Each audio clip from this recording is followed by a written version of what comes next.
Então eu quero agradecer, Alexandre, eu queria começar com você, porque você teve a coragem de fazer um desabafo, eu estava assistindo, mostrando números, e eu gostaria que você tivesse aí à disposição 20 minutos com a tolerância da casa, né, para falar sobre essa questão de algoritmo, de possibilidade aí de estar tendo um foco na mídia independente, ou de direita, ou conservadores, e a gente sabe que pau que dá em Chico, dá em Francisco.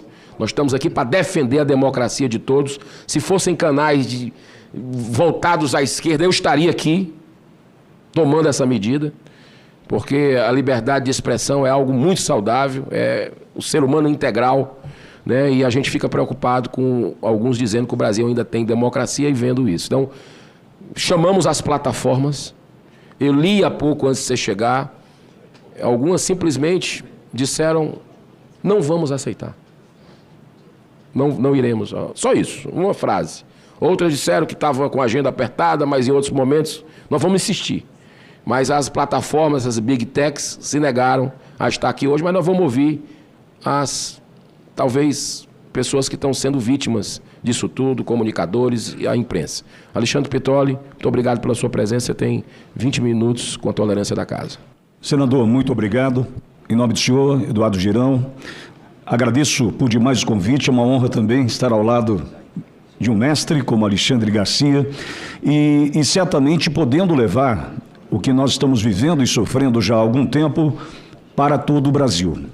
A nossa história começa, e acho que é importante ressaltar, porque, pasmem os senhores, parece-me que o nome Auriverde, que é o nome da emissora hoje, pode sugerir até uma provocação diante do momento que estamos vivendo, por defender o verde e amarelo.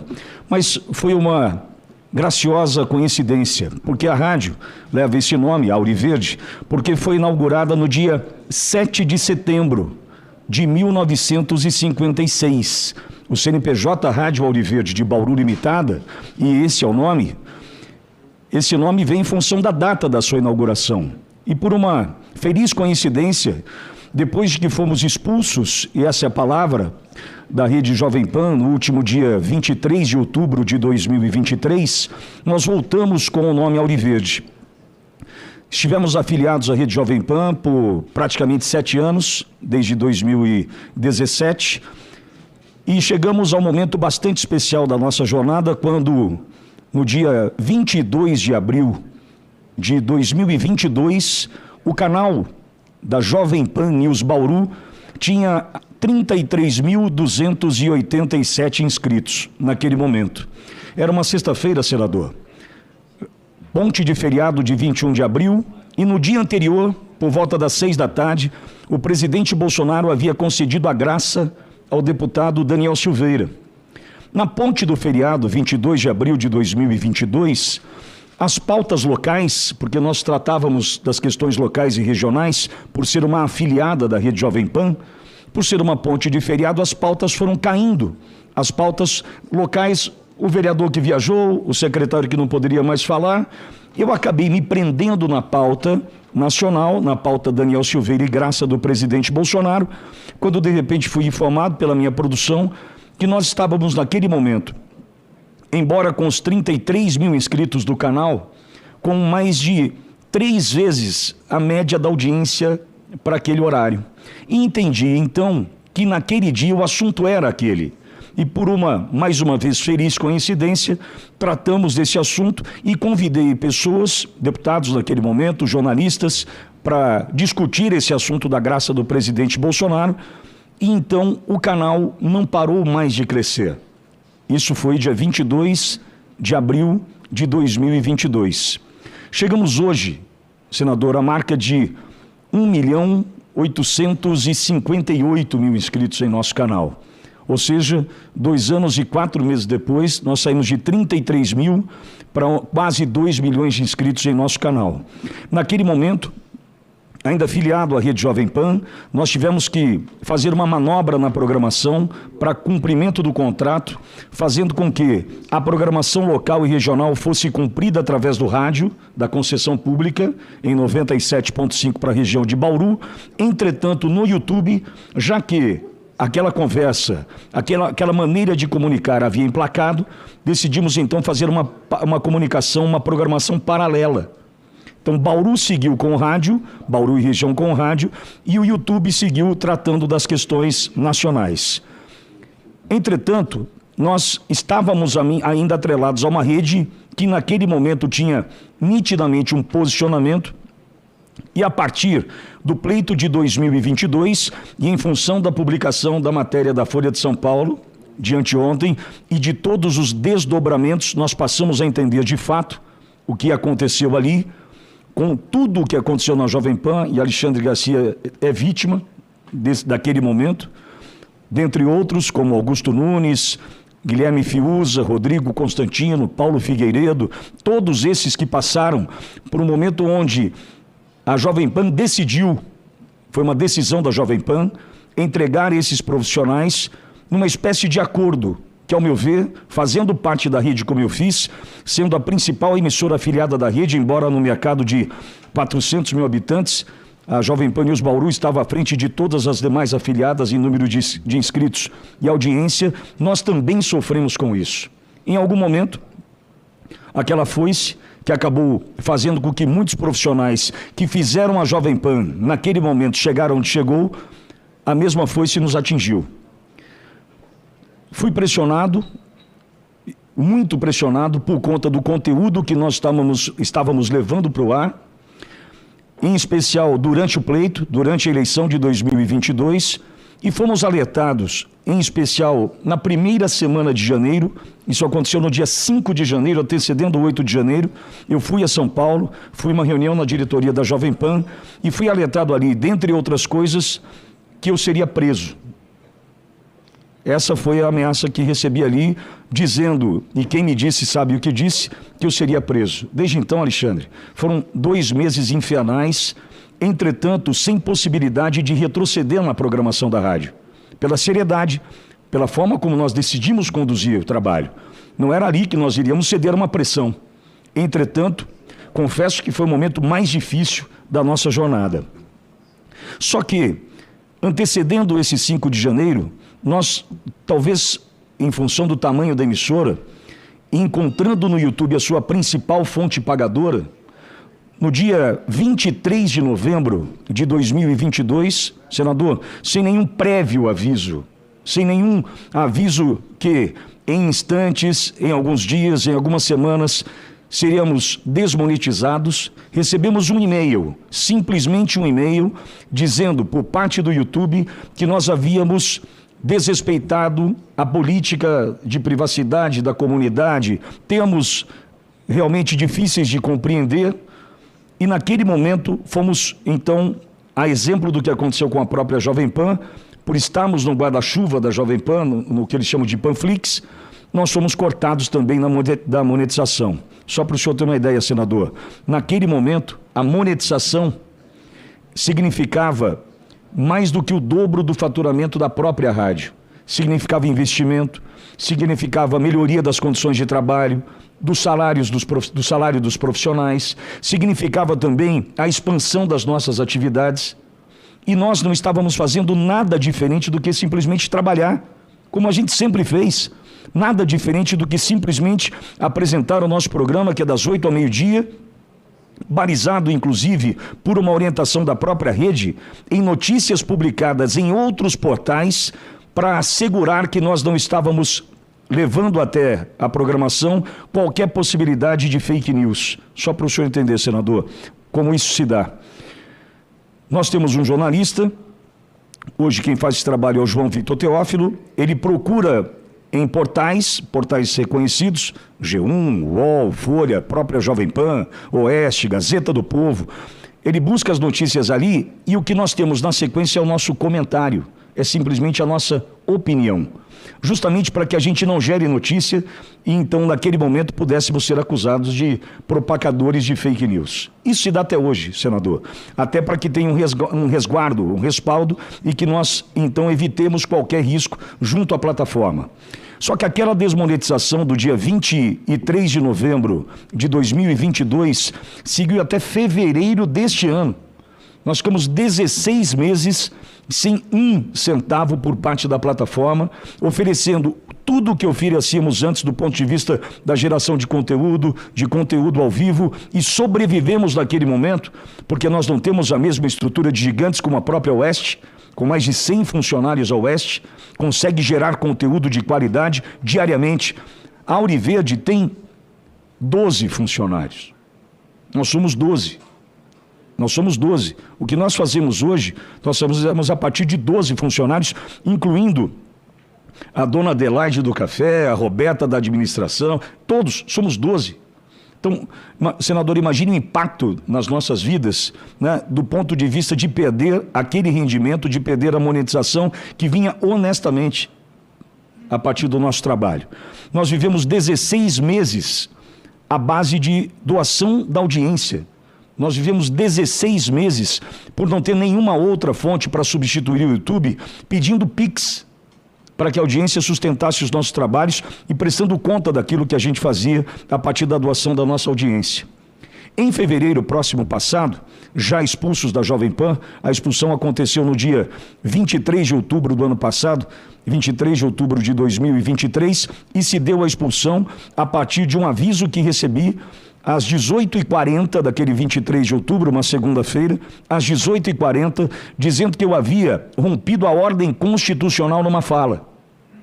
Eu pedi que fosse informado, a partir do advogado da Jovem Pan, onde eu havia rompido a ordem constitucional, e recebi um link, senador, que jamais abriu.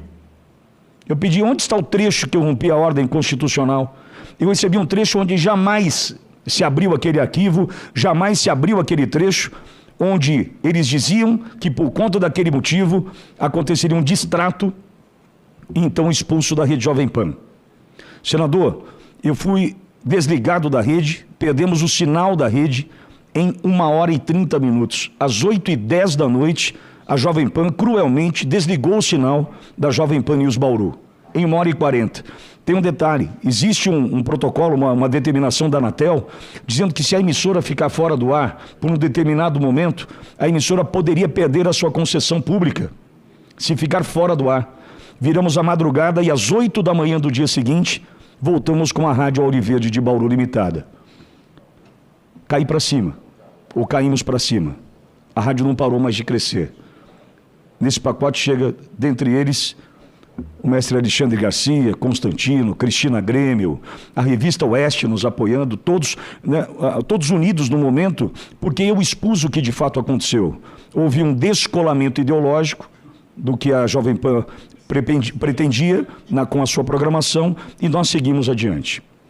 Voltando às plataformas, eu acho que é importante ficar claro, senador, que tudo que nós entregamos todos os dias se dá da mesma forma. Entretanto, os números oscilam com uma radicalidade, de uma forma tão abrupta, que impressiona. E essa audiência se dá, e o senhor ouviu o meu desabafo, e eu agradeço o senhor pela audiência, se dá porque nós acompanhamos do dia 25 de abril ao dia 10 de junho, e nós mostramos esses dados, e esses dados estão abertos, é por isso que ali contém, inclusive, dados envolvendo a Jovem Pan, a CNN e a Auriverde. Nós caímos, para o senhor ter uma ideia, no dia 25 de abril, nós tínhamos 2.900.000 visualizações num único dia na plataforma. 2.900.000 visualizações, com 4 horas de programação, com apenas 4 horas. A Jovem Pan com 1.800.000 visualizações, com 24 horas de programação, e a CNN com 3.400.000 visualizações, com 24 horas de programação, mostrando inclusive a força da Auriverde nesse sentido. No dia 7 de maio, essa visualização cai de 2.900.000 para 660.000 visualizações. Sem nenhuma explicação, o trabalho é o mesmo, o canal é o mesmo. Como cai de 2.900.000 para 660.000 visualizações? Não satisfeitos, poderiam estar aqui para explicar o que acontece, eu gostaria muito de entender. No dia 10 de junho, ou seja, 45 dias depois aproximadamente, nós chegamos à casa de 116.000 visualizações. O que era 2.900.000 no dia 25 de abril, cai para 116 mil no dia 10 de junho. Não há explicação, a não ser o que corre nos bastidores. Por exemplo, você tratou de enchente no Rio Grande do Sul? Tratei, sim, senhor. Como não tratar de enchente no Rio Grande do Sul? Tínhamos imagens geradas por um jornalista do Rio Grande. É propagador de fake news. Porque nós contestávamos ali as ações do governo federal e as ações do Exército Brasileiro no enfrentamento àquela situação e no salvamento dos brasileiros que ali estavam. Fomos acusados de propagar fake news. Acreditem. Você ouviu os perseguidos do Twitter Files Brasil? Você ouviu Alan dos Santos? Ouviu Paulo Figueiredo? Ouviu Oswaldo Eustáquio? Ouvi. Ninguém se dispõe a ouvir. Eu ouvi. Esse é outro motivo pelo qual você também pode estar nessa situação. Mas espera um pouquinho, quem escolhe me colocar nessa situação? Quem escolhe dizer que o de 2.900.000 caiu para 116 mil em função de uma entrevista que fiz? Quem tem que escolher essa queda de 2.900.000 para 116 mil é a minha audiência e não a plataforma. Quem tem que escolher se eu não mereço o prestígio da audiência é quem me assiste e não a plataforma. Essa é a situação.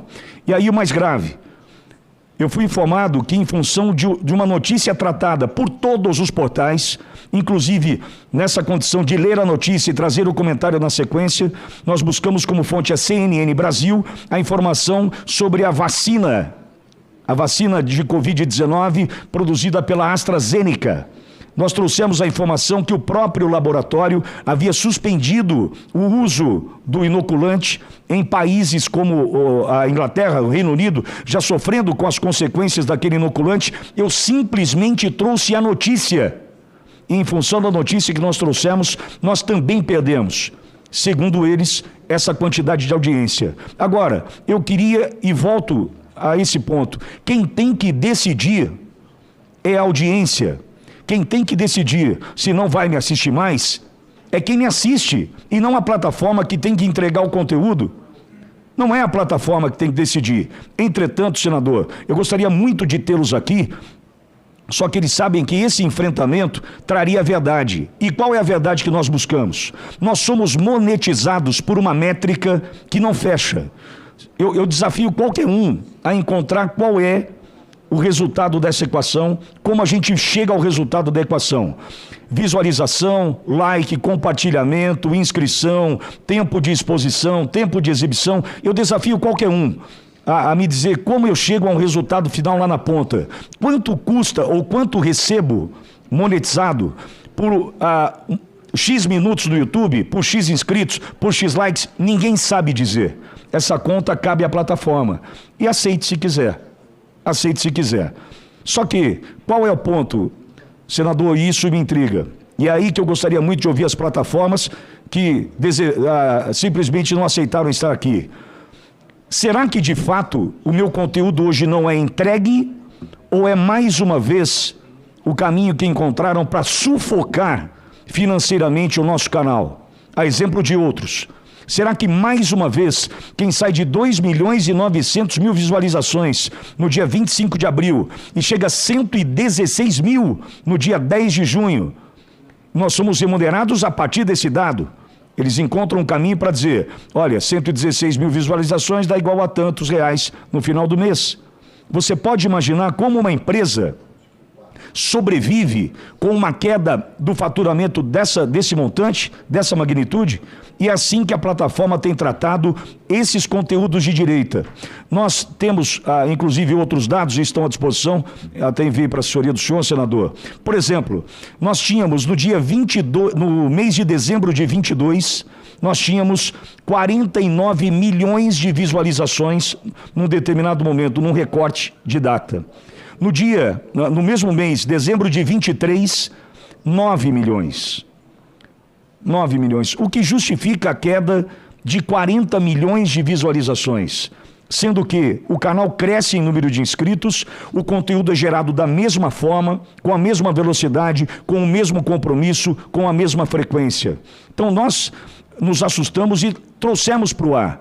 E aí, graças à audiência do senhor, senador. Estamos aqui discutindo isso, porque isso não ataca e não fere simplesmente a Rádio Auriverde de Bauru Limitada, hoje a Auriverde Brasil no YouTube. Isso fere outros produtores de conteúdo, jornalistas sérios, que muito provavelmente as plataformas, seguindo a orientação, pelo menos é o que mostra a Folha de São Paulo em sua reportagem, publicada anteontem e ontem na extensão, tratando em especial da Revista Oeste, e não tenho procuração da Revista Oeste aqui, mas a partir do momento em que o juiz auxiliar pede para que o perito use da sua criatividade para censurar, para penar, para penalizar, para punir um canal responsável porque simplesmente faz jornalismo, nós precisamos lutar contra isso. As plataformas devem explicações. Não é porque nós ali estamos, ali prosperamos, agora estamos sufocados novamente, recuperamos parte dessa audiência nos últimos tempos, mas longe do que tínhamos, muito longe do que tínhamos. Eu queria entender quem é que determina. E, senador, eu gostaria muito de desafiar também as plataformas através de uma ferramenta chamada NetFlow. Essa ferramenta está à disposição de todos para medir o tráfego da nossa audiência de fato. Para eu entender se quando a minha audiência caiu de 2.900.000 por dia para 116 mil, se de fato isso acontece para justificar um sufocamento financeiro ou se de fato o meu conteúdo deixou de interessar para a minha audiência. Se deixou de interessar para a minha audiência, não há mais o que fazer. Eu perdi. Agora, se a plataforma estiver disposta e entender que, de fato, nós estamos hoje fazendo o mesmo trabalho que fazíamos há 2 anos, penalizados numa audiência que cai, num faturamento que cai, e ela estiver disposta a me mostrar que, de fato, é a audiência que me rejeita, ou que é em função da monetização que viria, em função do sucesso que temos, e esse crescimento incomoda quem está no poder, esse crescimento incomoda quem aí está, se de fato eles aceitarem esse desafio, a gente mostrar o que acontece no Brasil hoje, eu me dou por satisfeito a partir do que a gente veio fazer aqui. Nós precisamos entender, a comunicação, nós temos essa condição na comunicação de informar. A audiência tem a condição de escolher o que busca como informação. Nós não estamos propagando fake news, nós estamos fazendo um trabalho. Não temos um centavo federal na rádio, nem um centavo. Nem procurados somos pela SECOM para qualquer tipo de anúncio, agenciamento, em hipótese alguma. Não há nenhuma relação com o governo federal. O que nós temos hoje é um trabalho sério, entretanto, um trabalho que depende dessa monetização para a sua sobrevivência. E se isso não acontecer, novamente nós vamos buscar, junto à nossa audiência, o caminho para isso, senador. Eu agradeço a oportunidade que o senhor nos deu de contar a verdade para o Brasil, a partir de números que estão aí, à disposição de todos, números que estão aí para serem confrontados, e as plataformas que decidiram aqui não estar, deveriam sim se manifestar e mostrar a verdade. Entretanto, quem é que propaga a fake news aqui? Obrigado, senador.